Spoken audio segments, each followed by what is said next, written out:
ഗസയ്ക്കുമേൽ Israel നടത്തുന്ന അതിമാരകമായ ആക്രമണം 90 ദിവസം പിന്നിടുകയാണ്. 22,000-ലധികം മനുഷ്യർ, 23,000 മനുഷ്യരെങ്കിലും ഇതിനകം കൊല്ലപ്പെട്ടു. അതിൽ 10,000-ലധികവും കുഞ്ഞുങ്ങളാണ്. അവസാനത്തെ മരണസംഖ്യ എന്ന് ഇതിന് പറയാൻ കഴിയില്ല. കാരണം ഇപ്പോഴും അവ്യക്തമായ സംഗതികൾ, അല്ലെങ്കിൽ തകർന്ന കെട്ടിടങ്ങൾക്കിടയിൽ കിടക്കുന്ന മനുഷ്യർ വേറെയുമുണ്ട് എന്നാണ് അവിടെ നിന്ന് വരുന്ന വിവരങ്ങൾ. അതിനിടയ്ക്ക് 90 ദിവസം പിന്നിടുമ്പോൾ ഇപ്പോഴും 129 ബന്ധികളെക്കുറിച്ചൊരു വിവരവും ഇസ്രായേലിന് കിട്ടിയിട്ടില്ല. ഇസ്രായേൽ അവരെ അന്വേഷിച്ചുള്ള പരക്കമ്പാച്ചിലാണ്. അതിൻ്റെ പേരിൽ ഹമാസുമായിട്ടുള്ള കരയുദ്ധത്തിലാണ്. ഇന്നലെ ഇറാനിൽ ഒരു വലിയ പൊതുചടങ്ങിനിടെ രണ്ടിടത്ത് തീവ്രവാദി ആക്രമണം ഉണ്ടാവുകയും അതിൻ്റെ ഉത്തരവാദിത്തം ഇസ്രായേലിനും അമേരിക്കയ്ക്കുമാണ് എന്ന് ഇറാൻ ആരോപണം ഉന്നയിക്കുകയും ചെയ്തിരിക്കുന്നു. അമേരിക്ക അത് നിഷേധിക്കുകയാണ്. ലെബനനിൽ ആക്രമണം നടത്തി ഹമാസിൻ്റെ ഒരു പ്രധാന നേതാവിനെ ഇസ്രായേൽ വധിച്ചു. പക്ഷേ ഉത്തരവാദിത്തം അവരേറ്റെടുക്കുന്നില്ല. ഉത്തരവാദിത്തം ഏറ്റുകൊണ്ട് അതൊരു വലിയ യുദ്ധമാക്കി സ്വയം വികസിപ്പിക്കാൻ ഇസ്രായേൽ ആഗ്രഹിക്കുന്നില്ല എന്ന് കാണാം.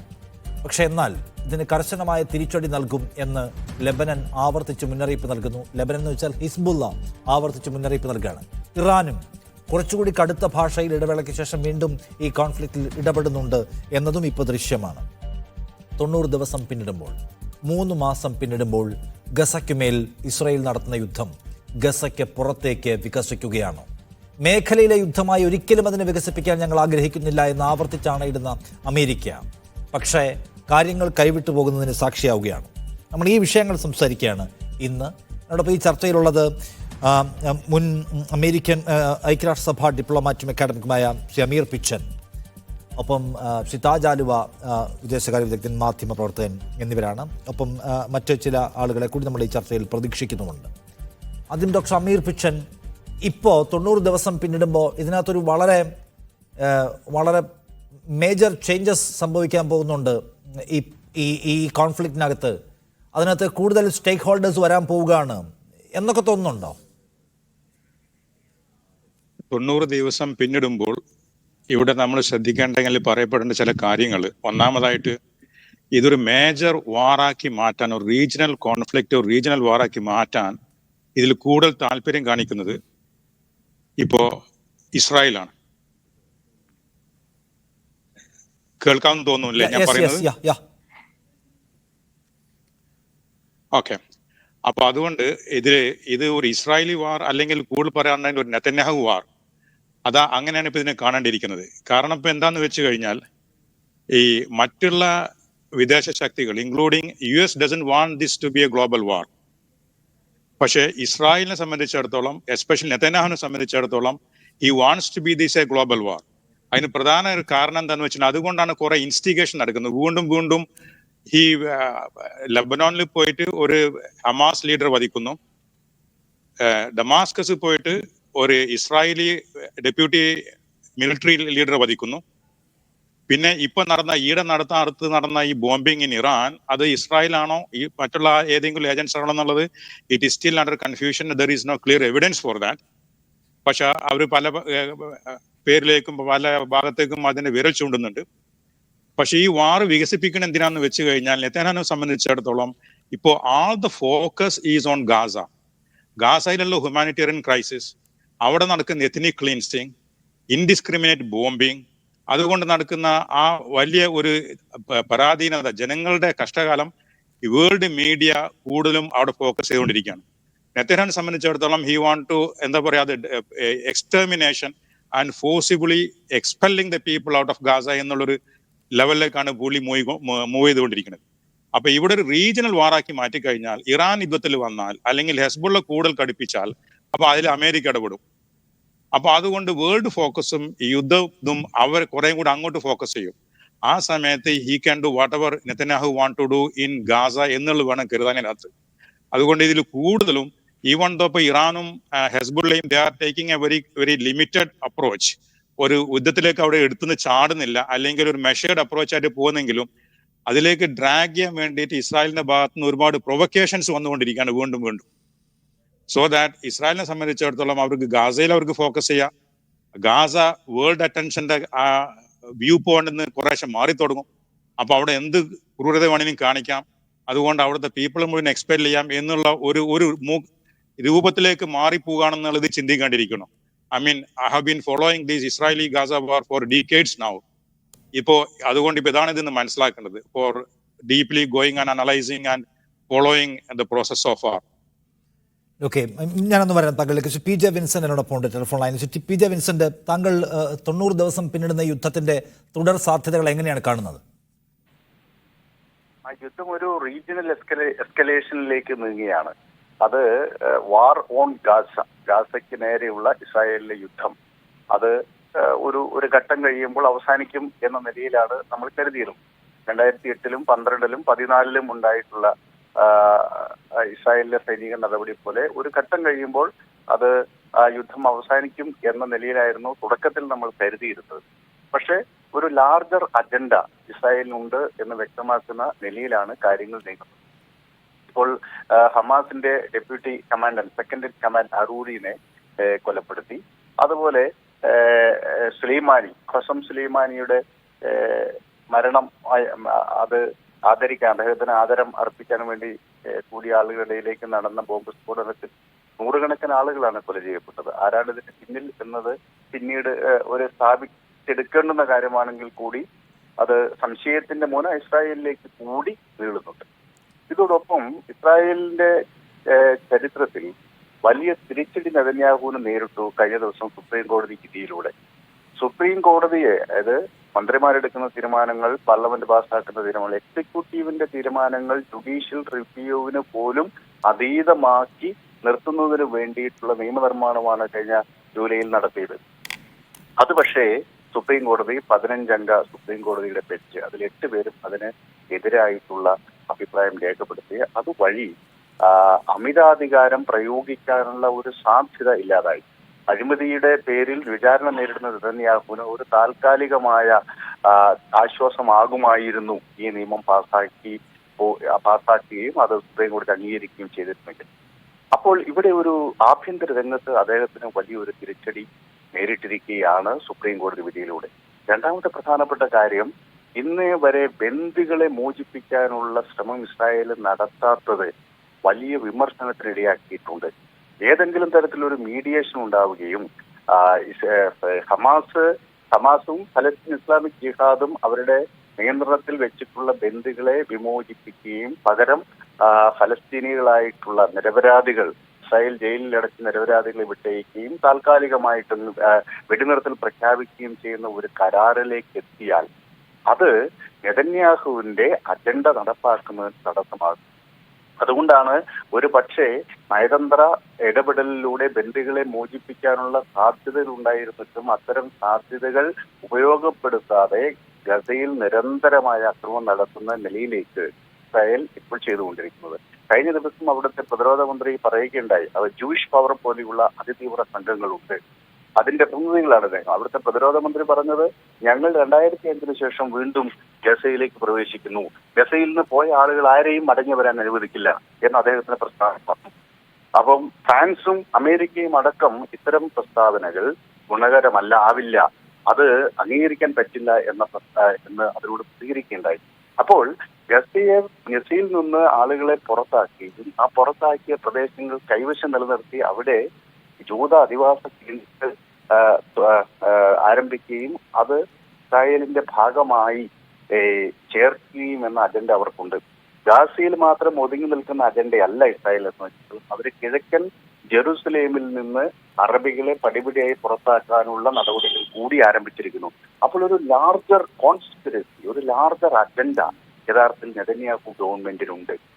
അതേസമയം ഗസയിൽ നടത്തുന്ന വംശീയ ഉന്മൂലനത്തിനെതിരായിട്ട് ആഗോള അടിസ്ഥാനത്തിൽ രൂപപ്പെട്ട അഭിപ്രായത്തെയും അതിനെ കേന്ദ്രീകരിച്ചുണ്ടാകുന്ന വാർത്തകളെയും അവിടെ നിന്ന് മറ്റിതര മേഖലയിലേക്ക് തിരിച്ചുവിടാൻ സാധിക്കും. അതിലൊരു പരിധി വരെ ഇപ്പോൾ ഹൂത്തികളുടെ നിരന്തരമായ അക്രമം റെഡ് സീ മേഖലയിൽ ഇന്ത്യ അടക്കമുള്ള രാജ്യങ്ങൾക്ക് പ്രതിസന്ധി സൃഷ്ടിച്ചിട്ടുണ്ട്. അപ്പോൾ ആ മേഖലയിലേക്ക് ലോകത്തിന്റെ ശ്രദ്ധ വരുന്നു.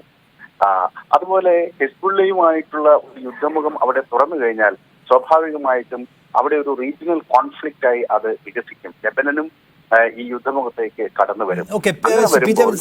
ഒരു റീജിയണൽ എസ്കലേഷൻ താങ്കൾ പറയുന്നു. ഇസ്രായേലിൽ അങ്ങനെ പലതരത്തിലുള്ള ബഹുമുഖമായ താല്പര്യങ്ങൾ ആ കാര്യത്തിൽ യുദ്ധം വികസിപ്പിക്കേണ്ടതിലുണ്ട്. പക്ഷെ അതിന് അമേരിക്കയുടെ പിന്തുണ പരമപ്രധാനമാണല്ലോ. അമേരിക്ക ഒരു ഒരു ഒരു വലിയ കോൺഫ്ലിക്റ്റ് ആഗ്രഹിക്കുന്നില്ല. അങ്ങനെ ഒരു കോൺഫ്ലിക്റ്റിനെ ഫ്യൂവൽ ചെയ്യാൻ അമേരിക്ക ഇഷ്ടപ്പെടുന്നുമില്ല. ലോകത്തെല്ലായിടത്തും അത്തരം കോൺഫ്ലിക്റ്റ് ഏരിയാസിൽ നിന്നെല്ലാം വിഡ്രോ ചെയ്യാൻ ആഗ്രഹിക്കുന്ന അമേരിക്ക ഇതൊരിക്കലും ഗസയ്ക്ക് പുറത്തേക്ക് പോകരുതെന്ന് ആവർത്തിച്ച് പറയുന്ന അമേരിക്കയുടെ പിന്തുണ അവിടെ ഒരു വിഷയമാവുന്നുണ്ടോ, ഒരു ഫാക്ടർ ആവുന്നുണ്ടോ? തീർച്ചയായിട്ടും അമേരിക്കയുടെ പിന്തുണ ഫാക്ടറാണ്. പക്ഷെ നിലവിൽ ഒരു വെടിനിർത്തലിലേക്ക് സമ്പൂർണ്ണ വെടിനിർത്തലിലേക്ക് ഇസ്രായേലിനെ നയിക്കാൻ അമേരിക്കയ്ക്ക് കഴിയുന്നില്ല. അമേരിക്കയുടെ പൂർണ്ണമായ നിയന്ത്രണത്തിലല്ല ഇസ്രായേൽ എന്നുള്ളതാണ് വളരെ പ്രധാനപ്പെട്ട ഒരു വസ്തുത. ഇസ്രായേലിന് അതിന്റെ അജണ്ടയുമായിട്ട് മുന്നോട്ട് പോകാനുള്ള പലവിധ കാരണങ്ങളുണ്ട്. അത് അമേരിക്കയെ സംബന്ധിച്ചിടത്തോളം വെസ്റ്റ് ഏഷ്യയിൽ പശ്ചിമേഷ്യൻ രാഷ്ട്രീയത്തിൽ ശക്തിപ്പെട്ടു വരുന്ന ചൈനയുടെ സ്വാധീനം, അവർക്ക് നഷ്ടപ്പെട്ടുകൊണ്ടിരിക്കുന്ന ഭൂമിക, സൗദി അറേബ്യയും ഇറാനും തമ്മിൽ ചൈനയുടെ മധ്യത്തിൽ രൂപപ്പെട്ട ഐക്യം, ഇങ്ങനെയുള്ള നിരവധി ഘടകങ്ങൾ അമേരിക്കയെ സംബന്ധിച്ചിടത്തോളം പ്രശ്നമാണ്. ഇപ്പോൾ അമേരിക്കയ്ക്ക് ആ മേഖലയിൽ ആശ്രയിക്കാൻ പറ്റുന്ന ഏക ശക്തി ഇസ്രായേലാണ്. അതുകൊണ്ട് ഇസ്രായേലിന്റെ താല്പര്യങ്ങൾക്കൊപ്പമല്ലാതെ വ്യത്യസ്തമായ ഒരു നിലപാട് നിലവിൽ അമേരിക്ക എടുക്കുമെന്ന് നമുക്ക് പ്രതീക്ഷിക്കാൻ വയ്യ. എന്ന് വെച്ചാൽ യുദ്ധം വികസിച്ചാലും അമേരിക്കയുടെ പിന്തുണ ഉണ്ടാകുമെന്ന കോൺഫിഡൻസ് ഇസ്രായേലിനുണ്ട്. തീർച്ചയായിട്ടും കോൺഫിഡൻസ് ഉണ്ടെന്ന് മാത്രമല്ല, അമേരിക്കയ്ക്ക് വേറെ ആൾട്ടർനേറ്റീവ് ഇല്ല എന്നുള്ളതും വളരെ പ്രധാനപ്പെട്ടതാണ്. കാരണം അമേരിക്കയുടെ ഈ ചെങ്കടൽ, സൂയിസ് കനാൽ വഴിയുള്ള കപ്പൽ ഗതാഗതവും ചെങ്കടലും പേർഷ്യൻ ഗൾഫും ഒക്കെ തന്ത്രപരമായി വളരെ പ്രധാനപ്പെട്ടതാണ്. അമേരിക്കയുടെ ആഗോള ആധിപത്യം നിലനിർത്തുന്നതിന് ഈ മേഖലയിൽ സുരക്ഷിതമായി അവരുടെ നിയന്ത്രണത്തിൽ നിലനിർത്തേണ്ടത് അനിവാര്യമാണ്. അതോടൊപ്പം ഈ ഗൾഫ് രാജ്യങ്ങളും അതുപോലെ സൗദി അറേബ്യയും അടക്കമുള്ള രാജ്യങ്ങൾ ഒരു പരിധിവരെ അമേരിക്കയുടെ പ്രൊട്ടക്ടറേറ്റുകളാണ്, അമേരിക്കയുടെ സംരക്ഷിത രാഷ്ട്രങ്ങളാണ്. ഈ രാഷ്ട്രങ്ങളുടെ പ്രതിരോധം പലപ്പോഴും അമേരിക്കൻ നിയന്ത്രിതവുമാണ്. അതുകൊണ്ട് ആ മേഖലയിൽ അമേരിക്കയ്ക്ക് ഗൾഫ് മേഖലയെ സംരക്ഷിക്കണം, അതോടൊപ്പം അമേരിക്കയുടെ സാമ്പത്തിക താല്പര്യങ്ങൾ സംരക്ഷിക്കണം. ഈ ഘട്ടത്തിൽ അമേരിക്കയ്ക്ക് ആശ്രയിക്കാവുന്ന ഇസ്രായേൽ അല്ലാതെ മറ്റൊരു ശക്തിയില്ല. അതുകൊണ്ട് അവർക്ക് ആൾട്ടർനേറ്റീവ് ഇല്ല എന്നത് കൂടി വളരെ പ്രധാനപ്പെട്ട കാര്യമാണ്. ഇപ്പോൾ തന്നെ ഹൂത്തികൾ അവരുടെ സ്വാധീനം, അവർക്ക് ഈ ചെങ്കടൽ വഴിയുള്ള കപ്പൽ ഗതാഗതത്തെ നിയന്ത്രിക്കാൻ പറ്റും എന്ന നിലയിലേക്ക് കാര്യങ്ങൾ മാറിയിരിക്കുന്നു. പ്രധാനപ്പെട്ട കപ്പൽ കമ്പനികളെല്ലാം ഇപ്പോൾ Cape of the Good Hope ചുറ്റി അവരുടെ കപ്പലുകൾ യാത്ര ചെയ്യാൻ തുടങ്ങിയിരിക്കുന്നു. ഇതൊക്കെ അമേരിക്കയെ സംബന്ധിച്ചോളം പ്രശ്നമാണ്. എന്തിനേറെ ഇന്ത്യക്ക് പോലും ഇത് പ്രതിസന്ധി ഉണ്ടാക്കുന്നുണ്ട്. അപ്പോൾ ലെബനനും അതുപോലെ ഇറാനും ഹൂത്തികളും ഒക്കെ ചേർന്നിട്ടുള്ള ഒരു സഖ്യം, അവര് പരിമിതമായ തോതിലെങ്കിലും ഒരു സമ്മർദ്ദ ശക്തിയായി, സൈനിക സമ്മർദ്ദ ശക്തിയായിട്ട് പോലും പ്രവർത്തിക്കാൻ സാധ്യതയുണ്ട്. അതിനുള്ള ശേഷിയും അവർക്കുണ്ട്. ഇത്തരം ഘട്ടത്തിൽ ഇസ്രായേലിന്റെ സൈനിക ലക്ഷ്യങ്ങൾക്കൊപ്പം നിൽക്കുകയല്ലാതെ മറ്റൊരു ആൾട്ടർനേറ്റീവ് അമേരിക്കയില്ല. അവിടെ സൈനിക താല്പര്യങ്ങൾക്കൊപ്പം സാമ്പത്തിക താല്പര്യങ്ങളും വളരെ പ്രധാനപ്പെട്ടതാണ്. അമേരിക്കയുടെ പശ്ചിമേഷ്യയിലെ എണ്ണ വ്യവസായവുമായി ബന്ധപ്പെട്ട സാമ്പത്തിക താല്പര്യങ്ങളെല്ലാം തന്നെ നിലനിർത്തണമെങ്കിൽ, അതുപോലെ തന്നെ നമ്മുടെ G20 ഭാഗമായി മുന്നോട്ട് വെച്ചിട്ടുള്ള ഇന്ത്യ, വെസ്റ്റ് ഏഷ്യ, യൂറോപ്പ് സാമ്പത്തിക ഇടനാഴി, അതിലെ ഏറ്റവും പ്രധാനപ്പെട്ട രാജ്യം ഇസ്രായേലാണ്. അപ്പോൾ ഇതെല്ലാം മുന്നോട്ട് കൊണ്ടുപോകണമെങ്കിൽ അമേരിക്കയ്ക്ക് ഇസ്രായേലിനെ കേന്ദ്രസ്ഥാനത്ത് നിർത്തുന്ന ഒരു നയം സ്വീകരിച്ചേ മതിയാകും. അതുകൊണ്ട് അമേരിക്കൻ പിന്തുണ ഇസ്രായേലിൽ ഉണ്ടാകും എന്ന കാര്യത്തിൽ സംശയമില്ല. പക്ഷെ ഇവിടെ ഒരു പ്രധാനപ്പെട്ട കാര്യം, ഇസ്രായേലിന്റെ രാഷ്ട്രീയത്തിനകത്ത് ശക്തിപ്പെട്ടു വരുന്ന അതിതീവ്ര സൈനിസ്റ്റ് സംഘടന, വിശേഷിച്ച ജൂയിഷ് പവർ പോലെയുള്ള പാർട്ടികൾ, അവര് പഴയ സൈനിസ്റ്റുകളുടെ നിലപാടൊന്നും അല്ല സ്വീകരിക്കുന്നത്. കിഴക്കൻ ജെറുസലേമിൽ നിന്ന് അറബികളെ പൂർണ്ണമായി പുറത്താക്കണം, അല്ലക്സ പള്ളിയും ലോമോഫ്രോസും തകർത്ത് ജൂത ദേവാലയം പുനഃസൃഷ്ടിക്കണം, വെസ്റ്റ് ബാങ്ക് പൂർണ്ണമായി കൈപ്പിടിയിൽ ഒതുക്കണം, ഗസയിൽ നിന്ന് ആളുകളെ പുറത്താക്കി അത് പൂർണ്ണമായി ജൂത കുടിയേറ്റ കേന്ദ്രങ്ങളാക്കണം എന്നൊക്കെയുള്ള അതിതീവ്രമായ നിലപാടുകളാണ് അവർ എടുക്കുന്നത്. അവരവിടെ ഒരു സ്പിങ്കർ ഗ്രൂപ്പ് എന്ന നിലയിൽ അല്ല പ്രവർത്തിക്കുന്നത്. അവരുടെ നേതാക്കൾ അവിടെ പ്രതിരോധ മന്ത്രിയായിട്ടിരിക്കുന്നു, ഗവൺമെന്റിൽ മന്ത്രിമാരായിട്ടിരിക്കുന്നു. ബെഞ്ചമിൻ നെതന്യാഹുവിന്റെ ഭരണകൂടത്തിൽ അവർക്ക് അസാമാന്യമായ സ്വാധീനവുമുണ്ട്. അപ്പോൾ ഒരു ഇതിനു മുമ്പുള്ള പല സൈനിസ്റ്റ് ഭരണകൂടങ്ങളെക്കാൾ മറികടന്നുകൊണ്ട് അവരുടെ അജണ്ട നടപ്പാക്കാൻ സാധ്യതയുള്ള ശേഷിയുള്ള ഒരു പരിധിവരെ ഇസ്രായേലി രാഷ്ട്രീയത്തിനകത്ത് സ്വാധീനമുള്ള ഈ റിലീജിയസ് ഗ്രൂപ്പുകളും അതിതീവ്ര സൈനിസ്റ്റ് ഗ്രൂപ്പുകളുടെയും ഒക്കെ പിന്തുണയുമുള്ള ഒരു ഭരണകൂടം കൂടിയാണ് ഇപ്പോൾ ഉള്ളത് എന്നത് ആശങ്ക വർദ്ധിപ്പിക്കുന്നുണ്ട്. ഏതായാലും പലതരത്തിലുള്ള ആശങ്ക വർദ്ധിപ്പിക്കുന്നുണ്ട്. ഒപ്പം മേഖലാ യുദ്ധമായി അത് വികസിക്കുന്നതിന്റെ സർവ്വസാധ്യതകളിലേക്കും വിരൽ ചൂണ്ടുകയാണ് പുതിയ സംഭവ വികാസം എന്നതാണ്. അല്ല, ശ്രീ താജ് ആലുവ, നോക്കൂ, ഇവിടെ ഇറാൻ ഇതിനകത്ത് തുടക്കം മുതലേ ഉണ്ടെന്ന് നമുക്ക് കാണാം. പക്ഷെ അവരൊരു ഒരു ഒരു ഒരു ഒരു ഫിസിക്കൽ സ്റ്റെപ്പിനകത്ത് എടുക്കുന്നില്ല. പക്ഷേ ഇപ്പോൾ ഇറാനെ പരമാവധി സമ്മർദ്ദത്തിലേക്ക് കൊണ്ടുവരുന്ന തരത്തിലുള്ള നടപടികൾ ഓൾറെഡി ഉണ്ടായി കഴിഞ്ഞിരിക്കുകയാണ്. ഹിസ്ബുള്ളയെ സംബന്ധിച്ച് അവർ തുടക്കം മുതൽ തന്നെ ഞങ്ങൾ ശക്തമായി അടിക്കുമെന്നൊക്കെ പറയുന്നുണ്ടെങ്കിലും അവർക്ക് വലിയ അന്തസ്സിന് മുറിവേൽക്കുന്ന ആക്രമണം ഉണ്ടായിരിക്കുന്നു. അപ്പോൾ ഡമാസ്കസിനെ, ലെബനനെ, ഇറാനെ, സകലരെയും ഇതിലേക്ക് വലിച്ചിടാൻ ആവശ്യമായ സകല സമ്മർദ്ദവും ഓൾറെഡി ഇസ്രായേലിൻ്റെ ഭാഗത്തുനിന്ന് വന്നു കഴിഞ്ഞു. ആ സമ്മർദ്ദത്തിന് വഴിപ്പെടുക, ഇറങ്ങി പുറപ്പെടുക എന്നത് എളുപ്പമാണോ ഈ സമീപ രാജ്യങ്ങൾക്ക്? ഇസ്രായേലും അമേരിക്കയാണ് അപ്പുറത്ത്.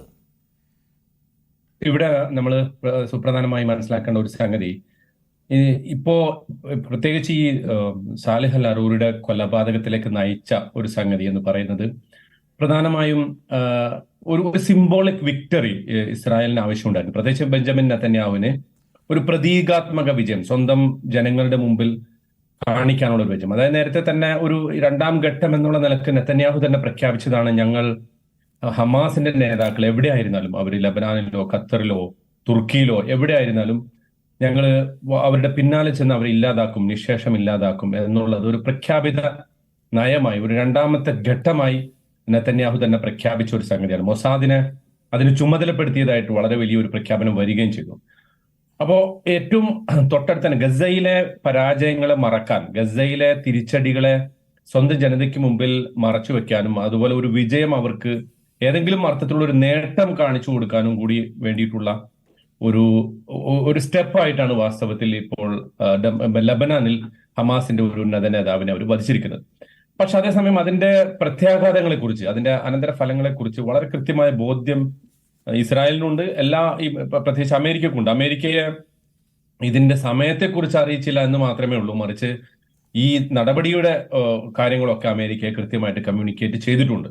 സ്വാഭാവികമായിട്ടും ഇപ്പോ വന്നിട്ടുള്ള ഒരു പ്രതിസന്ധി, ഈ രാജ്യങ്ങൾ ലബനാൻ ഒരു ഫുൾ ബ്ലോൺ വാറിലേക്ക് ഇസ്രായേലുമായിട്ട് നേരിടുമോ, അതല്ലെങ്കിൽ ഇറാൻ ഇതിന്റെ അകത്ത് കൂടുതലായി ഇടപെടുമോ എന്ന ചോദ്യങ്ങളാണ് കാര്യമായിട്ട് വരുന്നത്. പക്ഷെ അതിനകത്ത് 3 സാധ്യതകളാണ് ഉള്ളത്. ഒന്ന്, പൂർണ്ണാർത്ഥത്തിൽ ലബനാനും ഇറാനും ഒക്കെ ഉൾക്കൊള്ളുന്ന ഒരു റീജിയണൽ വാർ തന്നെയായിട്ട് ഇത് മാറാം. പക്ഷെ അതിന് ഒരു 10% സാധ്യതയുള്ളൂ എന്നാണ് ഞാൻ മനസ്സിലാക്കുന്നത്. എന്ന് പറഞ്ഞാൽ കാര്യങ്ങളെ വായിക്കുകയും മനസ്സിലാക്കുകയും ചെയ്യുമ്പോൾ, അല്ലെങ്കിൽ ഇതിനെ വിലയിരുത്തുമ്പോൾ നമുക്ക് മനസ്സിലാക്കാൻ കഴിയുന്ന കാര്യം അതൊരു ചെറിയ സാധ്യത മാത്രമാണ്. കാരണം ഏറ്റവും പ്രധാനപ്പെട്ട സംഗതി, ലബനാൻ ഒരർത്ഥത്തിലും അങ്ങനത്തെ ഒരു യുദ്ധത്തിന് തയ്യാറല്ല എന്നുള്ളതാണ്. ഹിസ്ബുള്ളയെ പോലും അങ്ങനെ ഒരു യുദ്ധത്തിന് പൂർണ്ണമായും വിട്ടുകൊടുക്കാൻ അത് ലബനനകത്ത് വലിയ പ്രതിസന്ധി സൃഷ്ടിക്കും. സ്വാഭാവികമായിട്ടും അതുകൊണ്ട് തന്നെയാണ് ഹിസ്ബുള്ള ഇതുവരെ ചെയ്തുകൊണ്ടിരിക്കുന്നത് ചെറിയ ചെറിയ അറ്റാക്കുകളാണ്. അവരുടെ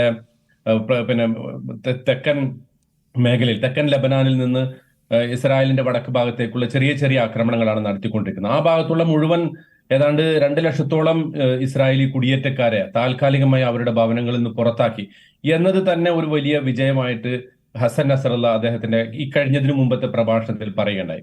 അവർക്ക് തിരിച്ചു വരാൻ പറ്റാത്തൊരു സാഹചര്യം ഞങ്ങൾ ഉണ്ടാക്കിയിരിക്കുന്നു. അപ്പോൾ ആ ഒരു സാധ്യത, ഇതുവരെ നടത്തിപ്പോകുന്ന ഈ ചെറിയ ചെറിയ ആക്രമണങ്ങൾക്ക് പകരം വലിയൊരു ആക്രമണത്തിലേക്ക്, ഒരു സമ്പൂർണമായ ഒരു യുദ്ധത്തിലേക്ക് പോവുക എന്ന് പറയുന്നത് ലബനാനെ സംബന്ധിച്ചിടത്തോളം പ്രത്യേകിച്ച് അവരുടെ ഇക്കോണമി, സാമ്പത്തിക അവസ്ഥ വളരെ പരിതാപകരമാണ്. അവരുടെ സൈന്യം, ലബനാന്റെ ഔദ്യോഗിക സൈന്യത്തെക്കാളും വലുതാണ് ഹിസ്ബുള്ളയുടെ സൈന്യം എന്നത് എല്ലാവർക്കും അറിയാവുന്ന ഒരു സംഗതിയാണ്.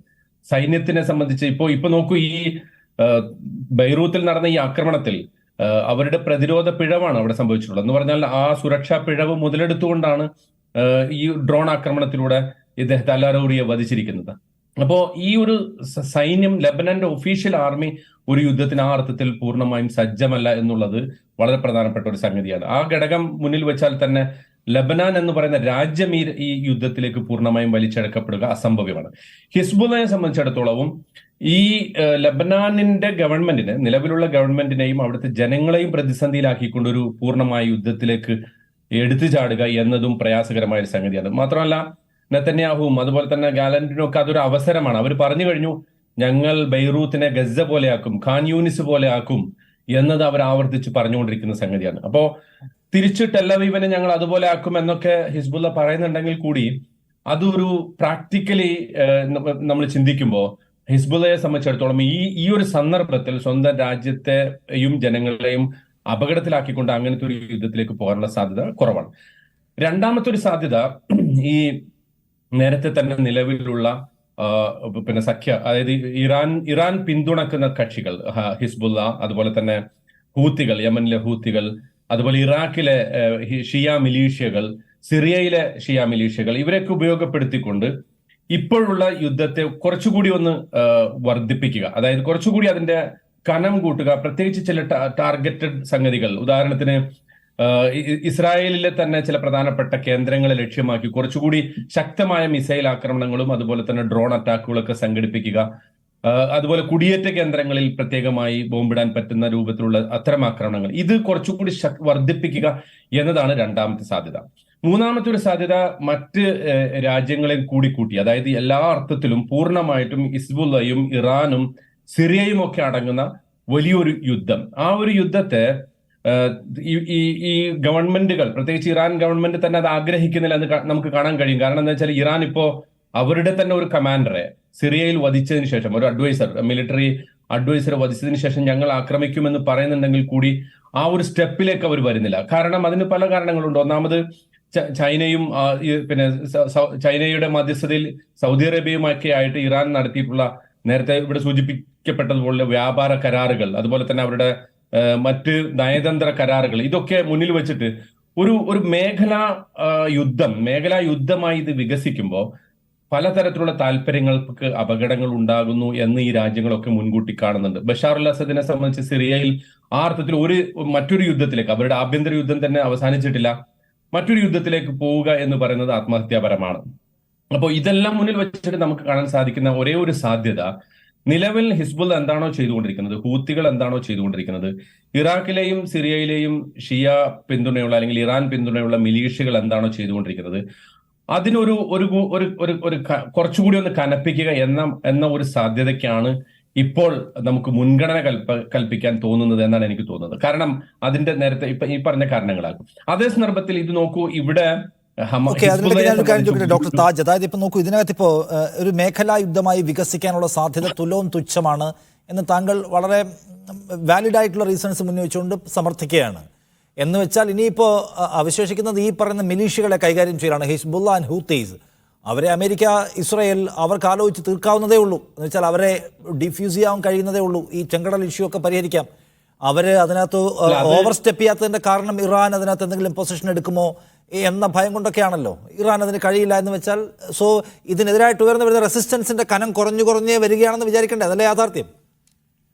അതായത് ഈ റെസിസ്റ്റൻസിന്റെ കനം കുറയുകയാണ് എന്ന് നമുക്ക് വിശ്വസിക്കാനോ കരുതാനോ ന്യായമില്ല എന്നാണ് ഞാൻ പറയുന്നത്. അതായത് ഇപ്പൊ നോക്കൂ, ഈ ഹിസ്ബുള്ളയെ സംബന്ധിച്ചിടത്തോളം നേരത്തെ ഇസ്രായേൽ ഒരു സിംബോളിക് വിക്ടറി നേടിയെന്ന് ഞാൻ പറഞ്ഞല്ലോ, ഒരു പ്രതീകാത്മക വിജയം നേടിയെന്ന് പറഞ്ഞല്ലോ.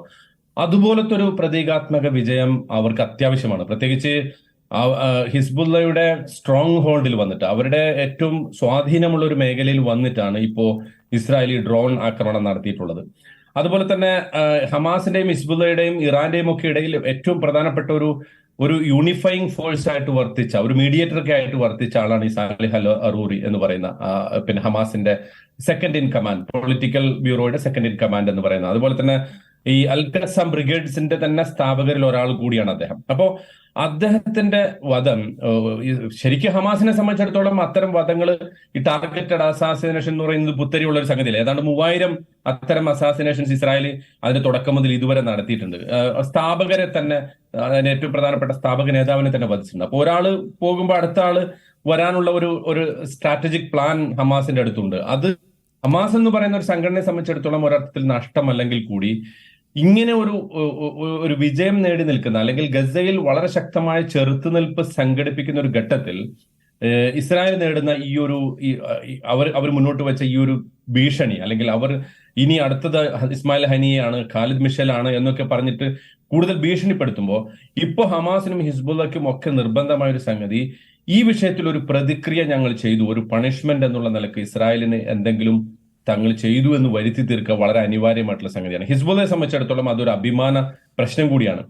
ഇറാനെ സംബന്ധിച്ചിടത്തോളം അവരുടെ പിന്നെ ഖാസിം സുലൈമാനിയുടെ പിന്നെ രക്തസാക്ഷിത്വവുമായി ബന്ധപ്പെട്ട ആ ചടങ്ങുകളിൽ വെച്ച് നടന്ന ഭീകരാക്രമണം, അതിന്റെ എല്ലാ സൂചനകളും തെളിയിക്കുന്നത് ഒരു പക്ഷേ അൽ ഖായിദയെ ഉപയോഗപ്പെടുത്തി, ഐസിസിനെയൊക്കെ ഉപയോഗപ്പെടുത്തി, അവരുടെ ഇപ്പോഴും അവശേഷിക്കുന്ന ചില ഘടകങ്ങൾ ഉപയോഗപ്പെടുത്തി ഇസ്രായേലിൽ തന്നെ നിർവഹിച്ചതാകാനുള്ള എല്ലാ ഹാൾമാർക്കും അതിനുണ്ട്, അതിന്റെ എല്ലാ സാധ്യതയുണ്ട്. ഇസ്രായേലിന്റെ ഈ പറയുന്ന നടപടികൾക്കെതിരെ വളരെ ശക്തമായ ഒരു തിരിച്ചടി കൊടുക്കാൻ ഹിസ്ബുള്ളയും ഇറാനും ആ അർത്ഥത്തിൽ നിർബന്ധിതരാണ്. അത് എവിടം വരെ എത്തുമെന്നത് നമുക്ക് ഇപ്പോൾ പ്രവചിക്കാൻ സാധ്യമല്ല. പക്ഷെ വളരെ താമസിയാതെ അവർക്കത് ചെയ്യേണ്ടി വരും. അങ്ങനെ ചെയ്താൽ മാത്രമാണ് അവരെ സംബന്ധിച്ചിടത്തോളം ഇതിനൊരു തങ്ങൾ ഒരു അങ്ങനെ പെട്ടെന്ന് കീഴടങ്ങുന്ന ഒരു വിഭാഗമല്ല, അല്ലെങ്കിൽ അങ്ങനെ പെട്ടെന്ന് ആക്രമണം നടത്തി അതൊരു ടിപ്പിക്കൽ വാർ സ്വഭാവമൊന്നും ആയിരിക്കില്ല അതിന്റെ റിട്ടാലിയേഷൻ ഉണ്ടാവുക എന്നാണ് വിചാരിക്കേണ്ടത്. തീർച്ചയായിട്ടും അങ്ങനെ ഒരു ടിപ്പിക്കൽ ഒരു ഫുൾ ബ്ലോൺ വാറിലേക്ക് അത് എത്തുകയില്ല. കാരണം നോക്കിപ്പോ ഇറാനെതിരെ മുമ്പും ഇറാനിലെ ബൂഷഹർ പ്ലാന്റിനെതിരെ മുമ്പ് ഇസ്രായേൽ ആക്രമണം നടത്തിയിട്ടുണ്ട്. പക്ഷെ അപ്പോഴൊന്നും ഞങ്ങൾ തിരിച്ചടിക്കുമെന്ന് പറഞ്ഞതല്ലാതെ ഒരു ടെലവീവിൽ കൊണ്ടുപോയി ഒരു ബോംബിടുക, നമ്മൾ അങ്ങനെയാണല്ലോ യുദ്ധത്തെ ശരിക്കും കാണുക. അതായത് തിരിച്ചിങ്ങോട്ട് ഇവിടെ ഒരു ബോംബിടുമ്പോൾ അവിടെ ഏറ്റവും പ്രധാനപ്പെട്ട തന്ത്രപ്രധാനമായ ഒരു സ്ഥാനത്ത് പോയിട്ട് ബോംബിടുക, ഇങ്ങനെയുള്ളൊരു സംഗതി ഇറാൻ മുമ്പും ചെയ്തിട്ടില്ല. പലപ്പോഴും ഇത്തരം പ്രോക്സികളെ ഉപയോഗപ്പെടുത്തിയിട്ടുള്ള വാറിനാണ് ഇറാൻ മുൻഗണന കൊടുക്കുന്നത്. നോക്കൂ, ഇപ്പോൾ ഹൂത്തികൾ അതിശക്തമായി ചെങ്കടലിൽ അവരുടെ സാന്നിധ്യം ഉറപ്പിച്ചിരിക്കുന്നു. അത് ഇസ്രായേലിന് അതിശക്തമായ നഷ്ടം ഉണ്ടാക്കുന്നു, അമേരിക്കക്ക് വലിയ മാനക്കേടുണ്ടാക്കുന്നു. അമേരിക്കയുടെ ഒരു യുദ്ധക്കപ്പൽ തന്നെ ഇപ്പൊ ചെങ്കടലിൽ നിന്ന് പിൻവാങ്ങിക്കഴിഞ്ഞു. ഒരു ഭാഗത്ത് അവർ ഒരു സഖ്യസേന ഉണ്ടാക്കാൻ വേണ്ടി ശ്രമിക്കുന്നു, അതിൽ പലരും ചേരാൻ വിസമ്മതിക്കുന്നു. പക്ഷേ ഇസ്രായേലിനെ പ്രൊട്ടക്ട് ചെയ്യാൻ വേണ്ടി ഈ യുദ്ധത്തെ ഒരു പ്രാദേശിക യുദ്ധമായി വികസിക്കാതിരിക്കാൻ വേണ്ടി അമേരിക്ക കൊണ്ടുവന്ന് വെച്ച കപ്പലിനെ അവർക്ക് പിൻവലിക്കേണ്ടി വരുന്നു. അതേസമയം ഇറാൻ അവരുടേതായ ഒരു നാവിക കപ്പലിനെ ഈ പരിസരത്ത് നിലയുറപ്പിക്കുന്നു.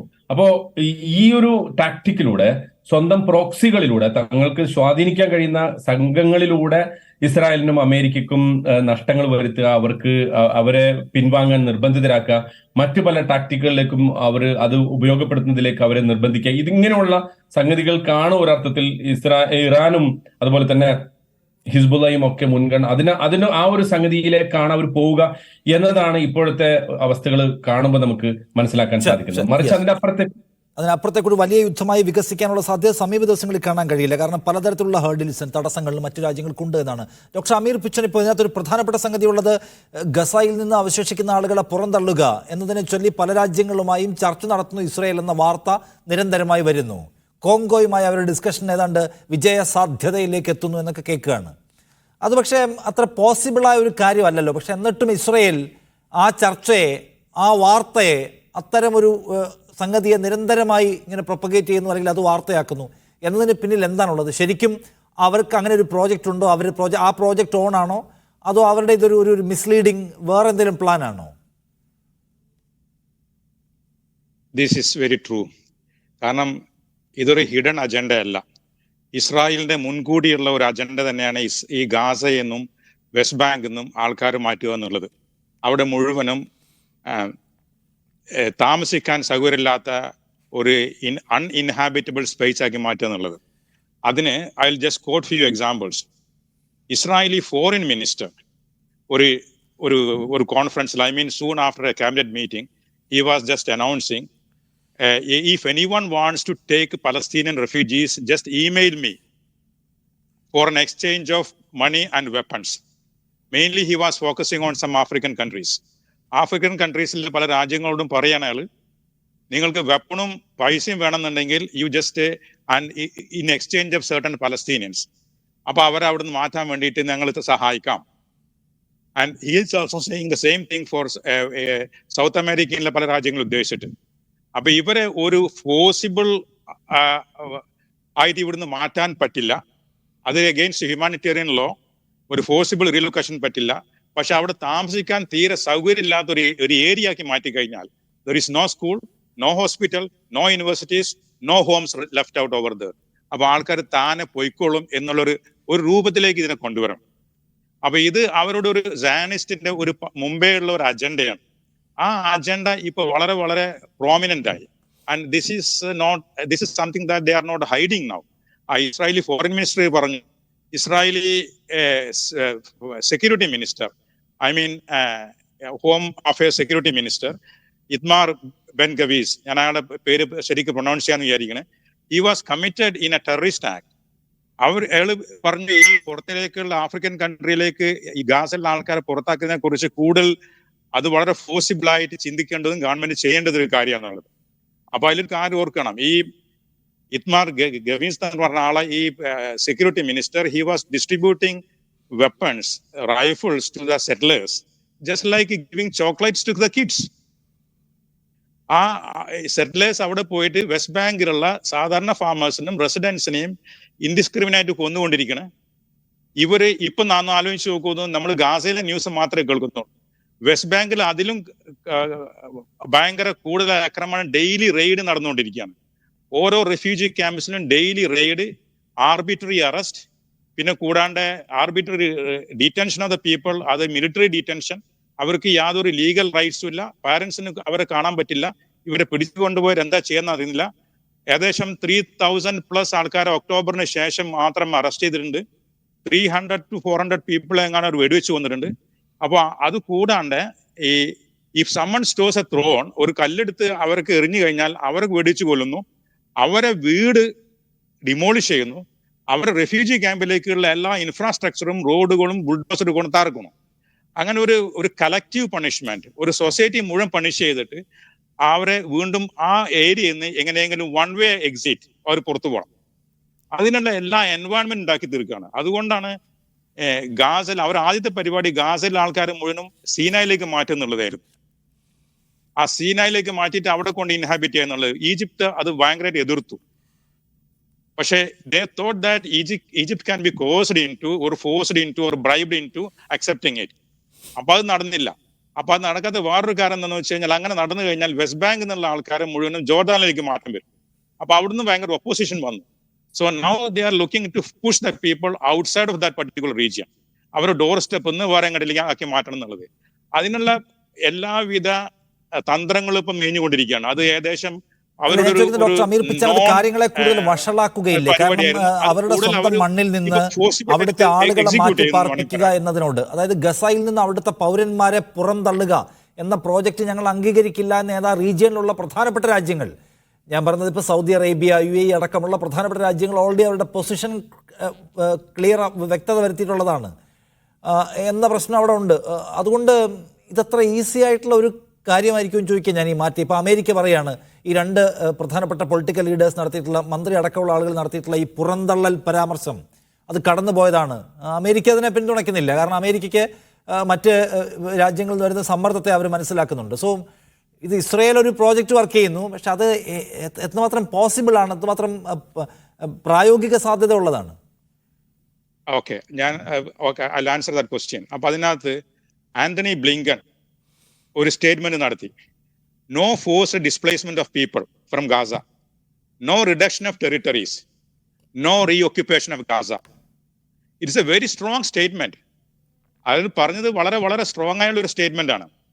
പക്ഷേ ഈ ഇസ്രായേൽ ഇത് ചെയ്ത് കഴിഞ്ഞാൽ, ഇപ്പൊ ഇസ്രായേൽ ഇപ്പൊ ഇത്രയും ഗാസയെ ഒരു ഡസ്റ്റ്ബിൻ ആക്കി മാറ്റി. അപ്പൊ അവിടെ ഒരു വിദ്യാഭ്യാസം വേണമെന്നുണ്ടെങ്കിൽ they have to go to Egypt. ഒരു ഹോസ്പിറ്റൽ സൗകര്യം വേണമെങ്കിൽ they have to go to Egypt. ഒരു സ്ത്രീകൾക്കോ പ്രഗ്നന്റ് സ്ത്രീകൾക്കോ പ്രസവിക്കാനോ അതിന് വേണ്ട ഒരു ബേബി കെയർ വേണമെന്നുണ്ടെങ്കിൽ they have to go somewhere else. ഒരു ഫങ്ഷനിങ് ഒരു സൊസൈറ്റി ഇല്ലാണ്ടായി മാറി. അപ്പൊ ഈ പോകുന്നവർ ഒരു വഴിക്ക് പോയി കഴിഞ്ഞാൽ പിന്നെ അവർക്ക് നോ റിട്ടേൺ, തിരിച്ചു വരാൻ പറ്റില്ല. പിന്നെ തിരിച്ച് ഗാസയിലേക്ക് അവർ കയറ്റത്തില്ല. അപ്പൊ അങ്ങനെ ചെയ്തു കഴിഞ്ഞാൽ ഇപ്പൊ ഈ പറഞ്ഞു അമേരിക്ക അതിന് കൂട്ടുനിൽക്കുവോ, മറ്റുള്ള രാജ്യങ്ങൾ കൂട്ടുനിൽക്കുവോ. പക്ഷേ ഇസ്രായേലിനെ സംബന്ധിച്ചിടത്തോളം this is not going to be an issue. If they ഒരു ഫോഴ്സിബിൾ ആയിട്ട് ഒരു എൻവയോൺമെന്റ് ക്രിയേറ്റ് ചെയ്തിട്ട് കുറേശ്ശെ ആൾക്കാരെ, ഇപ്പൊ നേരത്തെ ഡെലിഗേറ്റ്സ് പറഞ്ഞ മാതിരി ഈ ഈസ്റ്റ് ജെറൂസലേം എന്നും അവിടെ നിന്നൊക്കെയുള്ള ആൾക്കാരുടെ വീട് ഡിമോളിഷ് ചെയ്തിട്ടും അവരുടെ ലാൻഡ് കോൺഫിസ്കേറ്റ് ചെയ്തിട്ടും ആൾക്കാരെ കുറേശ്ശെ പുറത്താക്കുന്ന മാതിരി they will continue to do that one. അപ്പൊ ഈ ഒരു ലിവിങ് ഒരു സൊസൈറ്റിയെ കംപ്ലീറ്റ് തകർത്ത് കഴിഞ്ഞാൽ, വില്ലേജ് മുഴുവൻ തകർത്ത് കഴിഞ്ഞാൽ, ഇൻഫ്രാസ്ട്രക്ചർ ഒന്നും ഇല്ലാന്നുണ്ടെങ്കിൽ ആൾക്കാർ തനിയെ പോകും. അപ്പോൾ ഒരു ഫോഴ്സ്ഡ് റീലൊക്കേഷൻ ആവില്ല എന്നുള്ളതായി മാറും. പിന്നെ വേറൊരു കാര്യം കൂടി പറഞ്ഞിട്ട്, ഇപ്പോ ഇസ്രായേൽ എന്ത് തന്നെ ചെയ്താലും അമേരിക്ക തുടക്കത്തിൽ എതിർക്കുന്നുണ്ടെങ്കിലും വെൻ ദേ ഡു ഇറ്റ്, അവസാനം അമേരിക്ക ഇസ്രായേലിനെ സഹായിക്കും, അവരെ പിന്നാലെ വരും. ഞാൻ ജോ ബൈഡൻ ഒരിക്കലും ഒരു സ്റ്റേറ്റ്മെന്റ് പറഞ്ഞ, I quote that one, if Israel a country like Israel doesn't exist in the Middle East, we have to create one എന്നവർക്ക് പറയണ്ടായി. അത് നമ്മൾക്ക് സൃഷ്ടിക്കേണ്ടി വരും ഇസ്രായേലിനെ. അപ്പോ ഇസ്രായേൽ ഇപ്പോ ഇറാനേറ്റും യുദ്ധത്തിലേക്ക് പ്രൊവോക്കേറ്റഡ് വലിച്ചു നീട്ടി കഴിഞ്ഞാൽ of course US will come behind it. അതുകൊണ്ടാണ് ഇറാനും മറ്റൊരൊക്കെ നേരത്തെ പറഞ്ഞ മാതിരി ഇറാനും ലബനോനും ഒക്കെ ഒരു മെഷേർഡ് അപ്രോച്ച് എടുത്തിട്ട് ഒരു പ്രോക്സി വാർ നടത്തിയിട്ട് യുദ്ധത്തിലേക്ക് നേരിട്ട് ഇടപാടാണ് മാറിക്കുന്നത്. ഇസ്രായേലിന് വേറൊരു ആവശ്യം കൂടിയുണ്ട്. They want to see the ഇറാന്റെ ന്യൂക്ലിയർ ഫെസിലിറ്റീസ് മുഴുവൻ നശിപ്പിച്ച് കളയണം എന്നുള്ളത്. സോ US ഇങ്ങോട്ട് വാറിലേക്ക് വന്നു കഴിഞ്ഞാൽ that will be there one of the agenda, അതും കൂടി ചെയ്ത് തീർക്കുക എന്നുള്ളതാണ്. അപ്പൊ അതുകൊണ്ട് ഇവിടെ നടന്നുകൊണ്ടിരിക്കുന്നത് എന്താണെന്ന് വെച്ചാൽ, ഇപ്പൊ now you have also look into one fact. ഇസ്രായേലിൽ നിന്ന് ഒരുപാട് ഫുഡ് സോൾജേഴ്സിനെ, അതായത് ആർമിയെ വിഡ്രോ ചെയ്തുകൊണ്ടിരിക്കുന്നത്. കാരണം എന്താന്ന് വെച്ച് കഴിഞ്ഞാൽ പറയുന്നത് they are having heavy loss of casualties. ഒരു ഭയങ്കര റെസിസ്റ്റൻസും ഭയങ്കര ഇതും വരുന്നതുകൊണ്ട് കുറെ ആൾക്കാരെ സോൾജേഴ്സിനെ വിഡ്രോ ചെയ്യുന്നു എന്ന് പറയുന്നത്. And they are going to replace that one with heavy bombardment, aerial bombardment. അപ്പൊ കൂടുതൽ ഡിസ്ട്രക്ഷൻ വരുന്ന സമയത്ത് വീണ്ടും people they have to choose somewhere else to go. അപ്പൊ അങ്ങനെ ഒരു എൻവയോൺമെന്റ് ക്രിയേറ്റ് ചെയ്യുക, ബോംബ് ഒരു സമ്മർദ്ദ സാഹചര്യം സൃഷ്ടിക്കാൻ ഇസ്രായേലിന് കഴിഞ്ഞിട്ടുണ്ട് എന്ന് കാണേണ്ട കാര്യമാണ് എന്നതാണ്. താജ് ആലുവ, ഇവിടുത്തെ മൗലികമായ പ്രശ്നം ഇപ്പോൾ ഒരു പോയിന്റ് കൂടി പറഞ്ഞോട്ടെ. Yes please.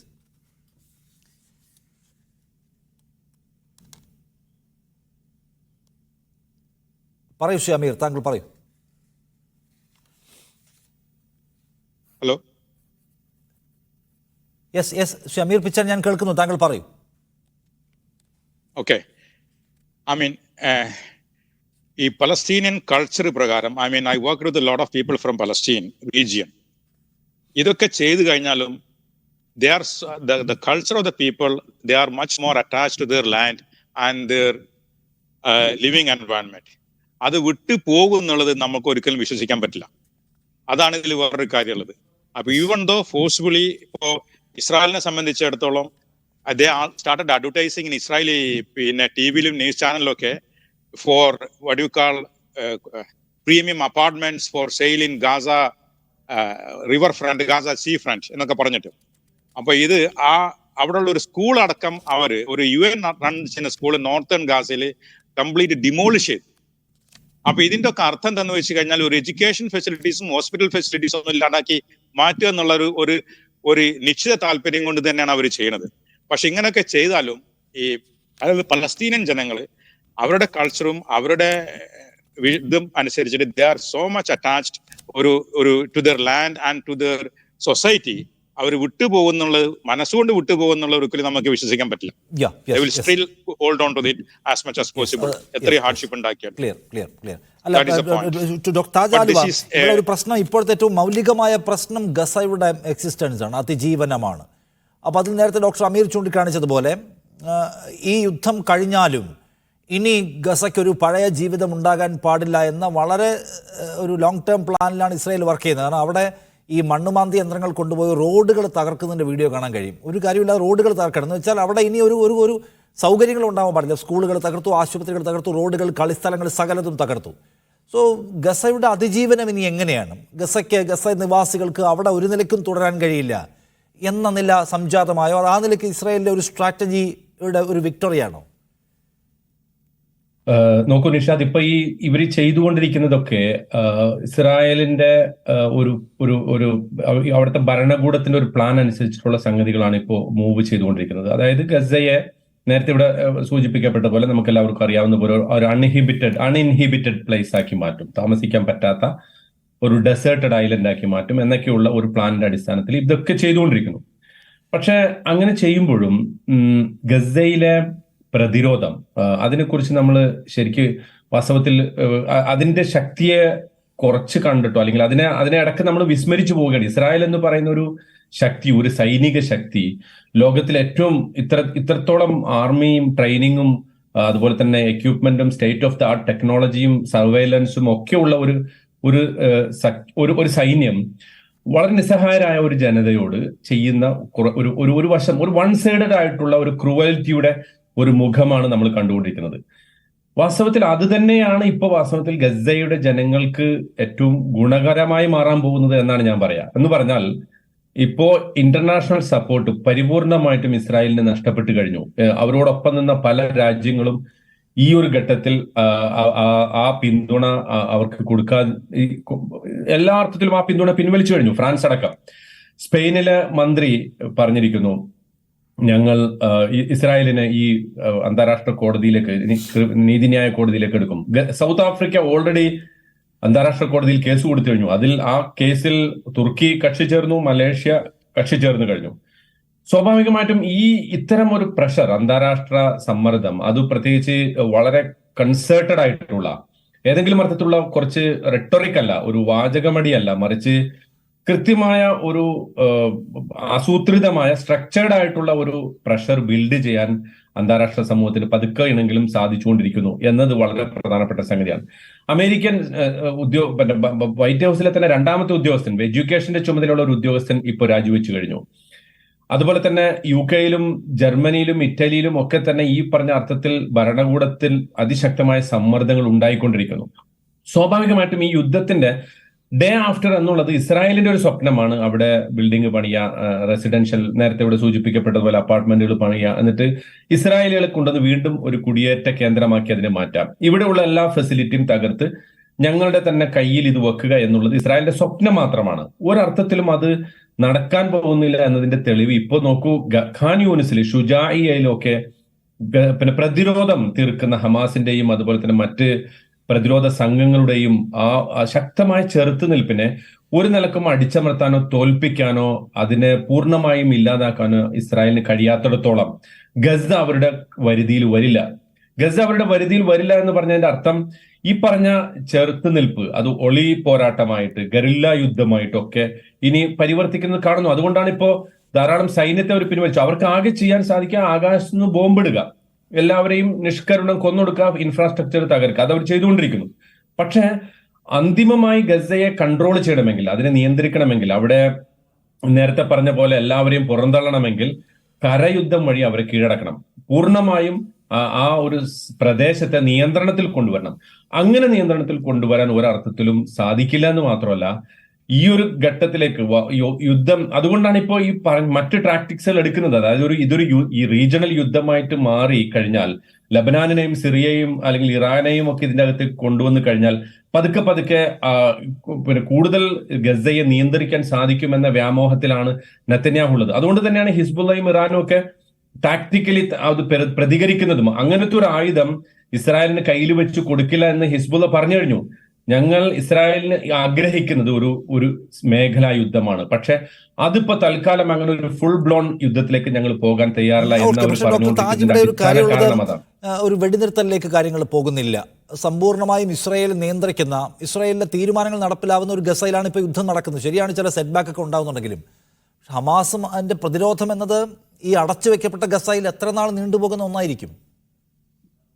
ഗസയിൽ ധാരാളം, അതായത് ഹമാസിന്റെ കുറിച്ചുള്ള നമ്മളുടെ നിരീക്ഷണങ്ങളിൽ നമുക്ക് പ്രത്യേകിച്ച് മനസ്സിലാക്കാൻ കഴിയുന്ന ഒരു സംഗതി, എത്ര തന്നെ നീണ്ടുപോയാലും തുടർന്നു പോകാൻ പറ്റുന്ന അത്തരത്തിലുള്ള ഒരു പ്ലാനിങ്ങും അതിന് പറ്റുന്ന അമ്മ്യൂണിഷനും അതിന് പറ്റുന്ന തയ്യാറെടുപ്പുകളും വേണ്ടത്ര രൂപത്തിൽ നടത്തി തന്നെയാണ് ഹമാസ് ഈ യുദ്ധത്തിന് തയ്യാറായിരിക്കുന്നത്. നോക്കൂ, ഇസ്രായേലിനാണ് അവിടെ കാര്യങ്ങൾ തീരുമാനിക്കുന്നതെങ്കിൽ എന്തുകൊണ്ട് ഒരു ബന്ദിയെ പോലും അവർക്ക് മോചിപ്പിക്കാൻ സാധിച്ചിട്ടില്ല ഇതുവരെ?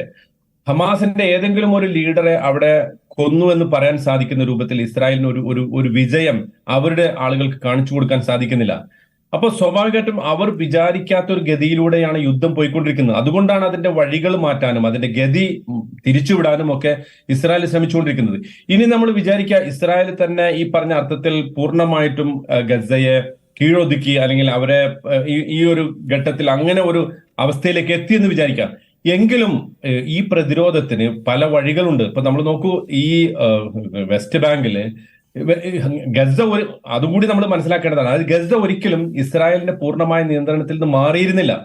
ഗസയിൽ സർവ്വവിധ നിയന്ത്രണങ്ങളും ഇടയ്ക്കിടയ്ക്കുള്ള 5 പ്രാവശ്യം ഗസയെ അധിനിവേശം ചെയ്യാൻ ഇസ്രായേൽ സൈന്യം വന്നിട്ടുണ്ട്. അതുപോലെ തന്നെ വെസ്റ്റ് ബാങ്കിലും ഈ പറഞ്ഞ രൂപത്തിൽ ജനീൻ ക്യാമ്പ് ഇപ്പോഴും പ്രതിരോധത്തിന്റെ ഒരു ശക്തമായ കേന്ദ്രമാണ്. കാരണം വെസ്റ്റ് ബാങ്കിൽ ഇത്രയധികം കുടിയേറ്റക്കാരുടെ ആക്രമണങ്ങൾ ഉണ്ടായിട്ടും, അതുപോലെ തന്നെ ഇസ്രായേൽ ഒരുപാട് വീടുകൾ തകർത്തിട്ടും ആളുകളെ അറസ്റ്റ് ചെയ്ത് കൊണ്ടുപോയിട്ടും അവിടെ ശക്തമായ പ്രതിരോധം. ഇപ്പോൾ ഈ അറൂറിയുടെ കൊലപാതകത്തിൽ പ്രതിഷേധിച്ച് അതിശക്തമായ പ്രതിഷേധ പ്രകടനങ്ങൾ വെസ്റ്റ് ബാങ്കിൽ നടക്കുന്നു.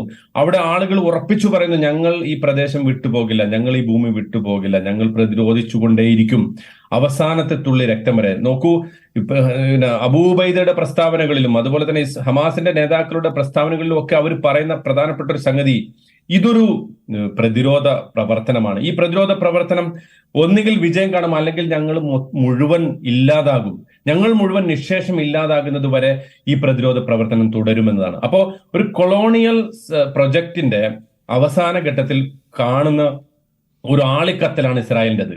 ഇസ്രായേൽ എന്ന് പറയുന്ന സെറ്റിലർ കൊളോണിയൽ പ്രൊജക്ടിന്റെ അവസാന ഘട്ടത്തിൽ അവർ അതിന്റെ പതുക്കെ അതിന്റെ അവസാനത്തോട് അടുത്തുകൊണ്ടിരിക്കുന്നു. ആ ഒരു ഘട്ടത്തിൽ സിയോണിസ്റ്റുകൾ പോലും പിന്നെ മുൻകൂട്ടി കാണാത്ത ഒരു ഘട്ടത്തിലേക്ക് ഇത് എത്തുമ്പോൾ അവിടെ നിന്ന് പ്രതിരോധത്തിന് ശക്തി ലഭിക്കുകയും ആ പ്രതിരോധം ഇപ്പോ അന്താരാഷ്ട്ര തലത്തിൽ തന്നെ from river to the sea ഫലസ്തീൻ വിൽ ബി ഫ്രീ എന്ന് പറയുന്ന മുദ്രാവാക്യത്തെ ഒരു ആന്റി കൊളോണിയലിസ്റ്റ് മുദ്രാവാക്യമായിട്ട് എല്ലാവരും ഏറ്റെടുത്തു കഴിഞ്ഞിരിക്കുന്നു. അപ്പോ അന്താരാഷ്ട്ര സമൂഹത്തിന്റെ സമ്മർദ്ദങ്ങളെ ഇങ്ങനെ അതിജയിച്ചുകൊണ്ട് ഇങ്ങനെ വകവെക്കാതെ മുന്നോട്ട് പോകാൻ ഇസ്രായേലിന് അധികം സാധിക്കില്ല. അതിന് ശക്തമായ പ്രതിരോധം തീർക്കാൻ ഫലസ്തീനി ജനത അവരുടെ സ്വന്തം ജീവനെ തന്നെ ബലിയർപ്പിച്ചുകൊണ്ട് ആ പ്രതിരോധത്തിന്റെ മാർഗത്തിൽ അവർ ഉറച്ചു നിൽക്കുകയും ചെയ്യുമ്പോൾ ഇസ്രായേലിന് കീഴടങ്ങേണ്ടി വരും. അതിന് നമ്മൾ കുറച്ച് കാത്തിരിക്കണമെന്ന് മാത്രമേ ഉള്ളൂ. തുടക്കത്തിൽ ഒരു പക്ഷേ ഈ പറഞ്ഞ രൂപത്തിൽ കുറച്ചൊക്കെ നാശനഷ്ടങ്ങൾ ഉണ്ടാക്കി ഒരു താൽക്കാലിക വെടിനിർത്തലൊക്കെ ഉണ്ടാക്കി ഇസ്രായേൽ പിൻവാങ്ങുകയും പിന്നീട് ആകാശത്തിലൂടെ ഇടയ്ക്കിടയ്ക്ക് ബോംബിടുന്ന ഒരവസ്ഥ തുടരുകയും ചെയ്തേക്കാം. പക്ഷെ പതുക്കെ ഈ പ്രശ്നം അടുക്കുന്നത് ഇസ്രായേലി ഫലസ്തീൻ സംഘർഷം അതിന്റെ ഏറ്റവും നിർണായകമായ ഒരു ഘട്ടത്തിലേക്ക് പ്രവേശിച്ചിരിക്കുന്നു ഒക്ടോബർ 7 ശേഷം എന്നെല്ലാവരും വിലയിരുത്തുന്നതിന്റെ അടിസ്ഥാനപരമായ കാരണം ഇത് ഈ പ്രതിരോധത്തെ പൂർണ്ണമായും ഇല്ലാതാക്കാനോ അതിനെ നിശേഷം നശിപ്പിക്കാനോ ഇസ്രായേലിന് സാധിക്കില്ല എന്ന ഏറ്റവും അവസാനത്തെ ഒരു പോയിന്റിൽ വെച്ചിട്ടാണ്. ആ ഒരു പോയിന്റിൽ നിന്നുകൊണ്ട് നമ്മൾ ചിന്തിക്കുമ്പോൾ പ്രതിരോധം ശക്തിപ്പെടുകയും ഇസ്രായേലിന് അവസാനം കീഴടങ്ങേണ്ടി വരികയും ദ്വിരാഷ്ട്ര പരിഹാരം എന്നൊക്കെ പറയുന്ന സംഗതികൾക്കൊക്കെ നമുക്കറിയാം അതിനൊരു വിലയില്ലാതായി മാറിയിരിക്കുന്നു. മറിച്ചൊരു സ്വതന്ത്ര ഫലസ്തീൻ രാഷ്ട്രം എന്ന് പറയുന്ന ആ ഒരു സംഗതിയിലേക്ക് ഇത് അവസാനം എത്തുകയും ചെയ്യും എന്ന് തന്നെ വിശ്വസിക്കാൻ നമുക്കിപ്പോൾ കാണാൻ കഴിയുന്നുണ്ട്. ഡോക്ടർ അമീർ, ഇതിനകത്തൊരു കാര്യമുള്ളത് നോക്കും, ഇതൊരു മേഖലാ യുദ്ധമായി വികസിക്കുമോ എന്ന ചോദ്യത്തിന് നമുക്കതിന് സാധ്യതയില്ല എന്നേ പറയാൻ കഴിയൂ.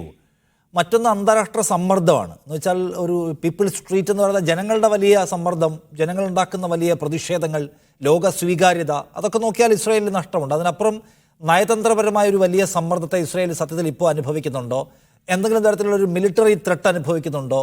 ഒരു വാർ ക്രൈസിസ് ഉണ്ടോ? ഇതൊന്നും ഇസ്രായേലിന് മുമ്പിലില്ല. എന്ന് വെച്ചാൽ ഇത് ഗസ ഒറ്റയ്ക്ക് നയിക്കുന്ന ഒരു പോരാട്ടമാണ്. അതിന് ഈ 90-ാം ദിവസത്തിലും അവർക്ക് അനുകൂലമായി പ്രവർത്തിക്കാൻ ശേഷിയുള്ള ഒരു അന്താരാഷ്ട്ര നയതന്ത്ര വികാരം സൃഷ്ടിക്കപ്പെട്ടിട്ടില്ലല്ലോ.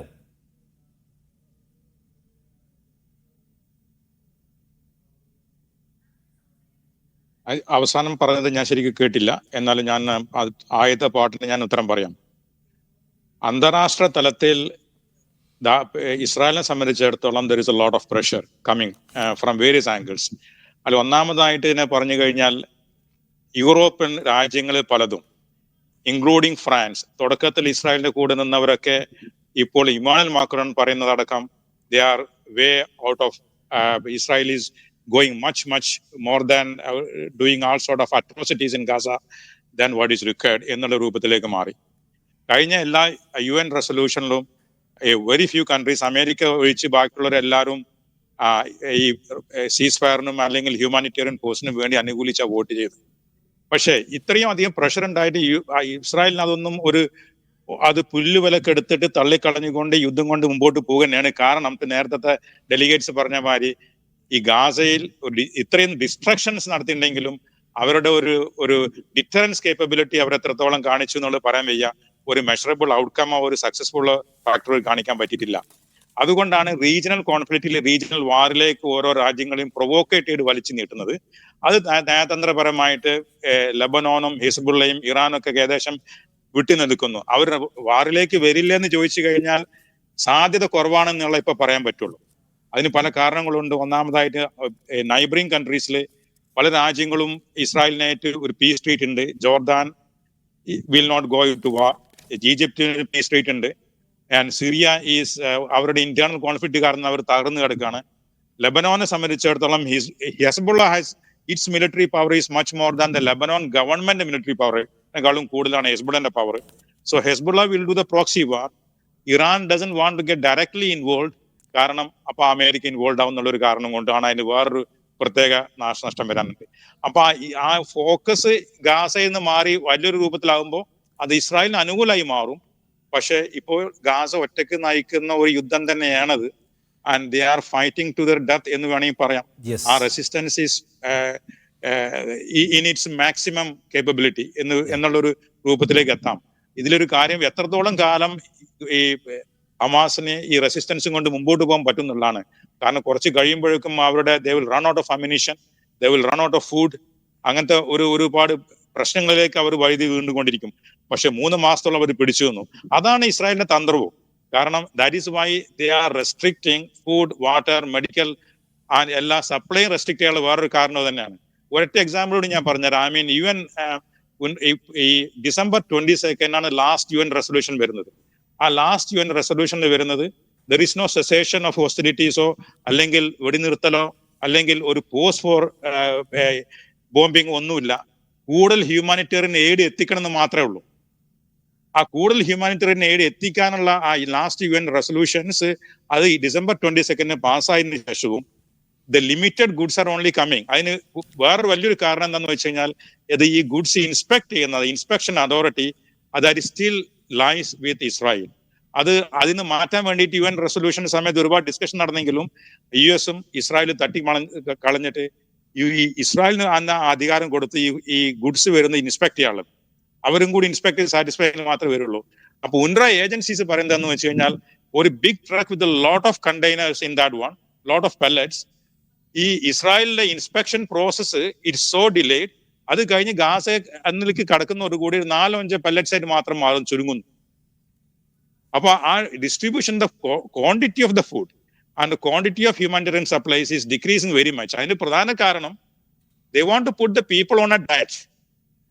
ഒരു ലിമിറ്റഡ് ഫുഡ് സപ്ലൈയിൽ മാത്രം വരുത്തിയിട്ട് ഒരു സ്റ്റാർവേഷനിലേക്ക് മാറ്റി. അതുകൊണ്ടാണ് UN സെക്രട്ടറി ജനറൽ പറഞ്ഞത് 4 out of 5 people in Gaza is under starvation എന്ന് പറഞ്ഞത്. അപ്പൊ ഇങ്ങനെ വരുന്ന സമയത്ത് സമ്മർദ്ദത്തെ മറികടക്കാൻ ഇസ്രായേൽ വിചാരിക്കുന്നത് ഈ എത്ര ഗാസ ദിവസം ഒറ്റയ്ക്ക് നടത്തുന്ന കഴിയും അതിനെ നേരിടാൻ കഴിയുന്ന ക്വസ്റ്റ്യൻ അവിടെ ഉണ്ട്. എന്തായാലും സാഹചര്യം കുറച്ചുകൂടി വഷളാവുന്നതിന്റെ സൂചന അവിടെ ഉണ്ട്. അതെങ്ങനെയാണ് പ്രവർത്തിക്കുക എന്നത് കാത്തിരുന്ന് തന്നെ കാണണം. എനിവേ സമയം അവസാനിച്ചു എന്നോട് താങ്ക് യു ഷമീർ. ഒപ്പം തന്നെ ഡോക്ടർ താജ് ആലുവായി ചർച്ചയിൽ പങ്കെടുത്തത്.